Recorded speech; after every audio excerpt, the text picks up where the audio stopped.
And now I'd like to introduce Elizabeth Greer. Terrific. We were smart and got in line. And I didn't know the difference between a sponsor and a mentor, so thank you for that. That was very helpful, very interesting. Tiffany and I are together in the New President Club.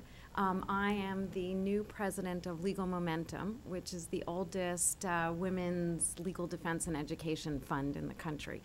I had a very different path to the not-for-profit world than Tiffany, and then I believe anybody else on the panel. I'm the representative of the person from the for-profit world who somehow, quite recently, found herself in the not-for-profit world. I had my career path is very easy to describe until 4 months ago when I shifted to Legal Momentum. Basically, I graduated from college. Actually, I graduated from high school. I then went straight to college. I graduated from college, went straight to law school. Graduated from law school, went straight to clerking for a federal judge for 1 year. Finished up that clerkship and went to a very big corporate firm, Cravath, Swaine & Moore, big law firm here in New York City, and never left. I started there as a litigation associate 20 some odd years ago. And after I had been there a few years, they asked me to become a litigation partner, which I did. And I stayed there and was a litigation partner quite happily. As I said, I was there at the firm for slightly over 20 years. And then about 4 months ago, made a major career change and moved over to run this not-for-profit women's legal advocacy group. So it's a different path to get to one of these organizations, and one I'm sure we can talk more about later and why and what. But in terms of the 2 or 3 things that helped me advance my career, when I was thinking about what the right answer or what my answer to that question was, I thought about some of the advice that I got when I first started working at Cravath, and I think it was advice that was incredibly helpful to me in my career at Cravath, but I also believe that it's advice that would be helpful to anybody who is working in any organization, for-profit, not-for-profit. It doesn't matter. And this advice was not given in a let me sit down and tell you something kind of way. A lot of it came from my making mistakes and being yelled at about them, but I did get the message. So the three messages that I think I got quite quickly at Cravath that I thought were incredibly valuable is, one, you have to have confidence in yourself, your ideas, your abilities. And if someone has hired you, or is using you as a volunteer, or is in any way has you in some position where you're doing something for them, they are interested in those thoughts, ideas, theories, insights, all of that. They didn't hire you just to sit there and listen to them, admire them, look pretty around the office, whatever it is. The way that I found this out was I had been sitting at a meeting very early on, listening to a bunch of people talk about something, and I had an idea about why they were totally wrong about what they were going on about. But I thought, boy, these people are all so much more experienced than I am, and I've never done this before, and I've not been a lawyer for very long, so I must be missing something. And I sat there very quietly and didn't say a word. And sometime not too long thereafter, what I had thought actually came to pass. And then I made my tragic mistake, and I was talking to the partner on the matter about it, and I said the following words to him. You know, I thought about that, and I was pretty sure that was what was going to happen.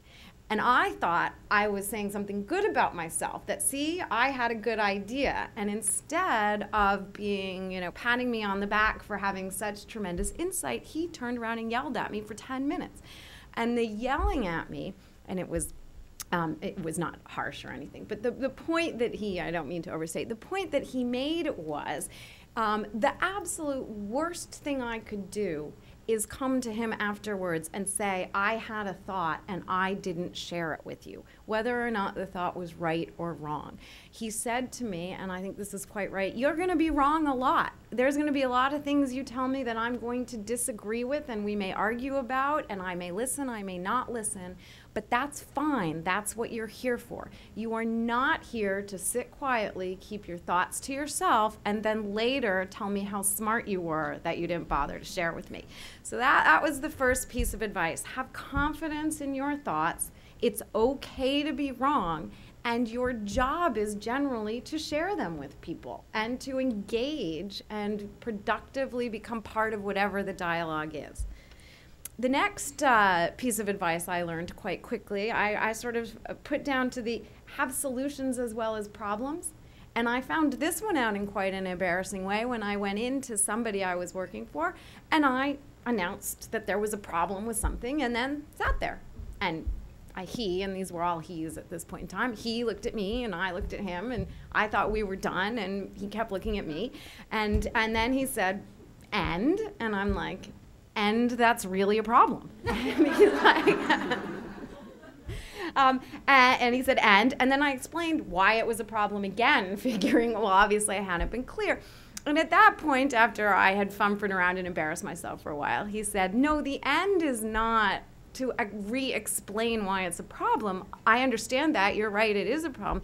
The end is terrific that you issue spotted, but now tell me what I'm supposed to do about it. That is also what you're here for, is not just to pull things apart, not just to spot issues and say, let me put this on your plate, or you really should be worrying about that.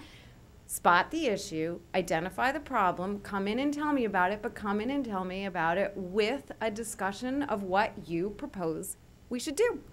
You might be wrong, you might be right, we may debate it, we may do it or not do it, but you should be starting the discussion. And so that was another piece of good advice I learned quite quickly.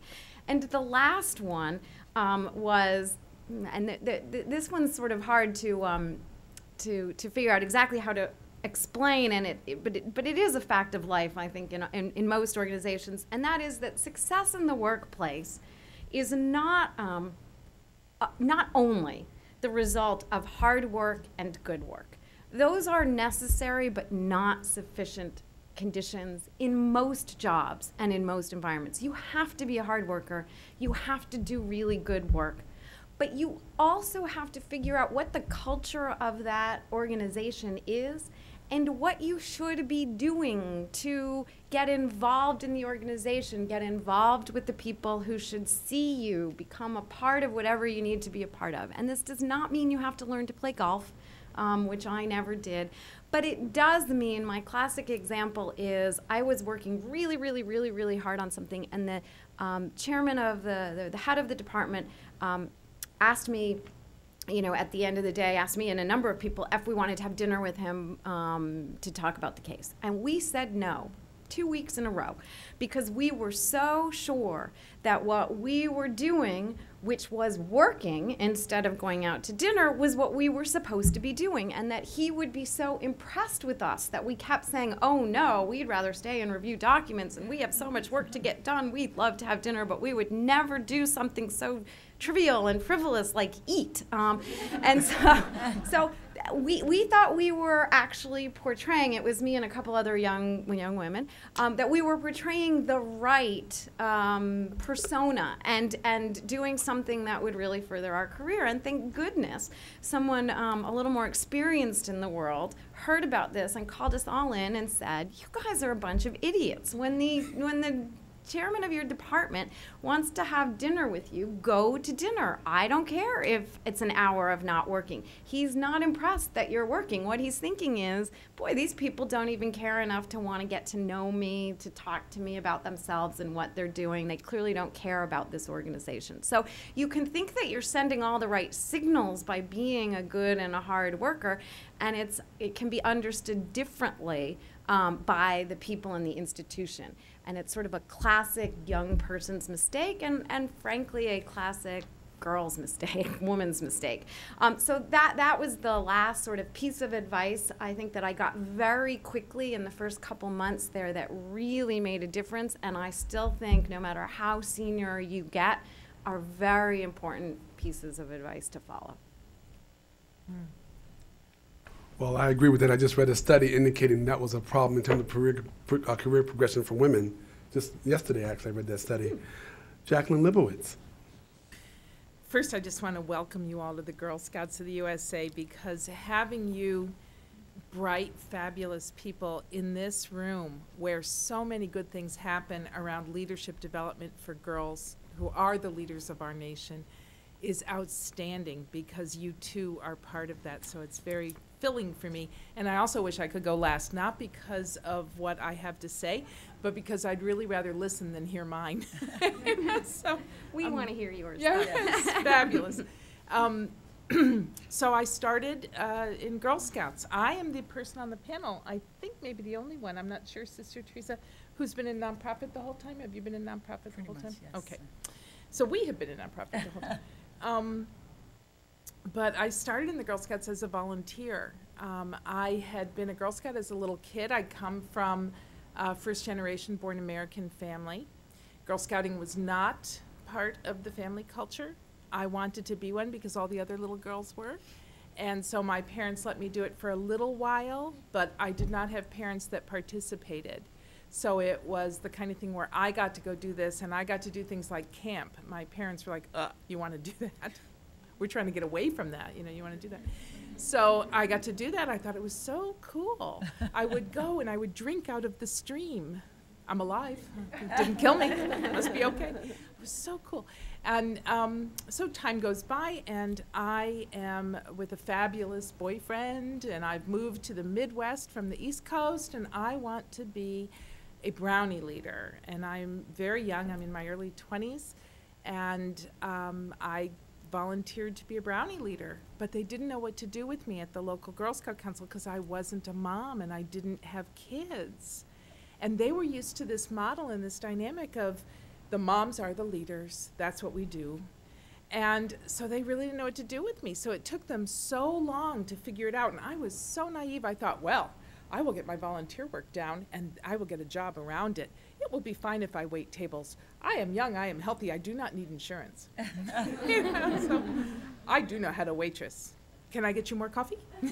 So I was going to wait and let it happen around the Girl Scouts, but I couldn't wait too much longer. And lo and behold, an opening came up at the Girl Scout office. So I applied for it, and it was called Program Director. I had no idea what that did. There was no internet. Believe it or not, there was a time internet. Tweet meant something very different. It was what birds did when I was camping and drinking from the stream. So all that to say that I didn't get the job. Someone was promoted within, but I got the opening, and it was an entry-level executive position. I was an executive. I was 21, maybe 22, right out of school, and I was so proud. I brought my uniform home to show my parents when I went home on a holiday. It was made by Halston, though, so don't, it was very nice. It was really just a fabulous experience because I entered into something that felt so good. I realized that I was doing something that really did matter. And where's Courtney? Courtney, I am your hippie parents. And it does matter. And it matters one step at a time.